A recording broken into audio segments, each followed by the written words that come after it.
النهاردة هنعمل أحلى مرقة دجاج. ورقتين لورا، نص معلقة صغيرة حبات فلفل، وكام فص مستك، 4 فصوص حبهان حمرهم بمعلقة زيت أو سمنة في الحلة. جزرة، ممكن بصلة أو 2 حسب مقاسهم، وفصين توم.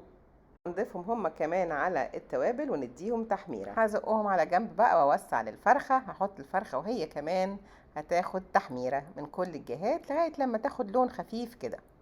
وبعد ما الفرخة تاخد لون هضيف بقى المية لغاية لما تغطي الفرخة والخضار كويس قوي، وهغطي الحلة واسيب الفرخة تستوي. بعد تقريبا ساعة ونص هنراجع على الفرخة نشوفها استوت ولا لأ. ممكن ادخل فيها شوكة هنحس اذا كانت اللحمة بتاعتها بقت طرية ولا لسه. وبس كده استوت الفرخة. هشيل الفرخة على جنب واشوف هعمل بيها ايه، وهصفي الشوربة في مصفى. وبكده عملت احلى مرقة دجاج.